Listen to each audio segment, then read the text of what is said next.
Hello, good evening. It's a pleasure to be here tonight.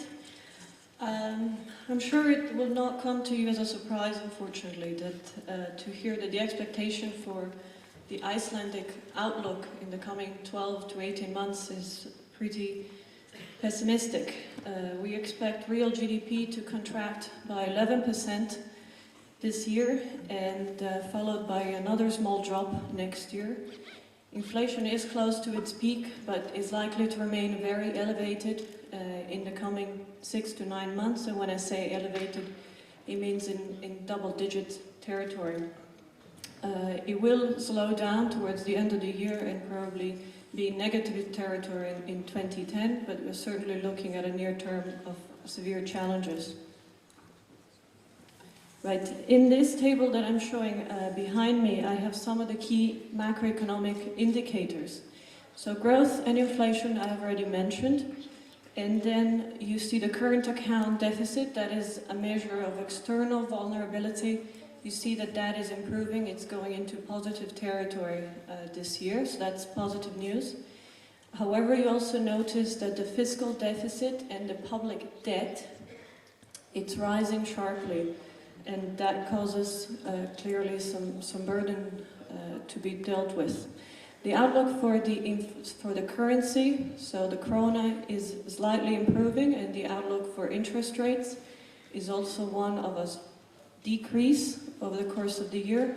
However, it has to be emphasized that the magnitude and the timing of both the interest rate reduction and the improvement in the currency strongly depend on the capital controls and how quickly all the necessary reforms are implemented.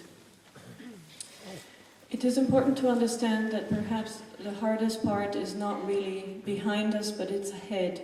For the simple reason that although the financial crisis has already come through and it has already had clear effects, the hardest part is to decide and implement all the necessary changes to make sure that in future, these problems don't repeat themselves.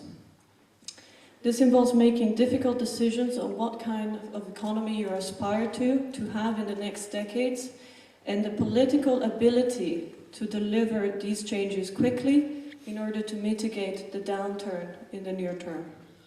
And just to emphasize the importance of this point, it's worth highlighting that although my growth forecasts are already pretty negative, they could easily prove optimistic. You all well know that companies and households in recent years have increased their debt levels very aggressively, and they're heavily exposed to inflation swings and exchange rate depreciations. So it's very important to move forward with the reform plan quickly. You see the chart there on the private sector debt. On top of the specific problems that Iceland is facing, the global situation is also dire.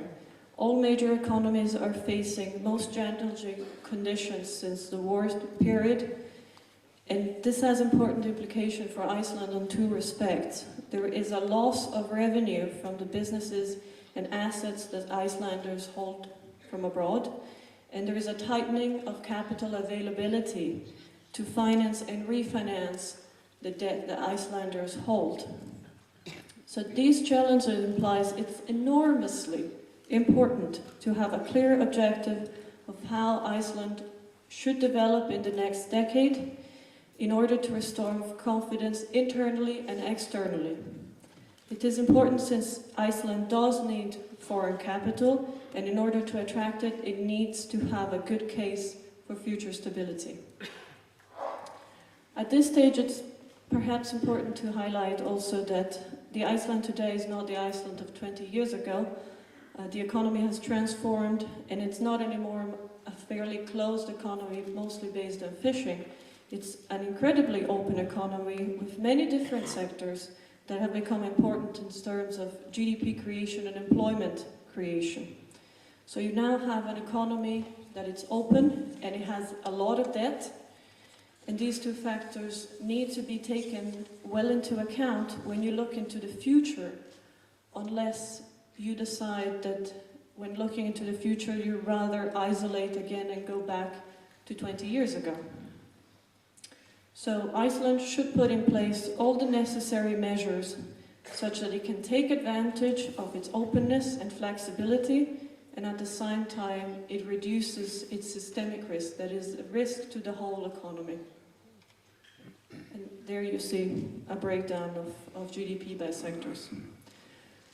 So what does this actually mean in practice?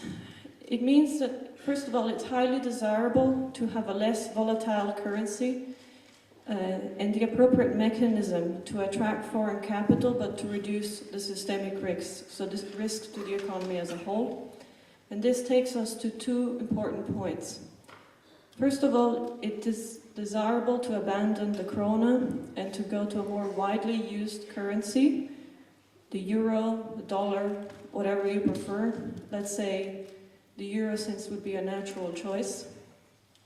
And the second point is that the key structural problems that have favored the financial crisis should all be eliminated, and these chiefly are excessively pro-cyclical fiscal policy, excessively distorted monetary transmission mechanism, and excessive debt.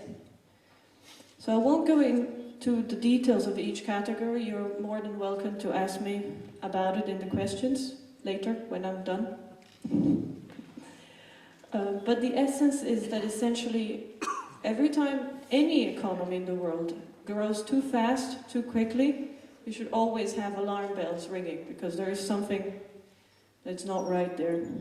Fiscal policy should not stimulate demand when the economy is already strong. It rather should build reserve such that it can intervene when problems arise.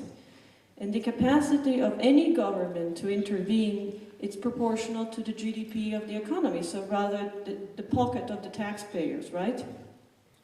So you should avoid building problems that are very large relative to the GDP of an economy.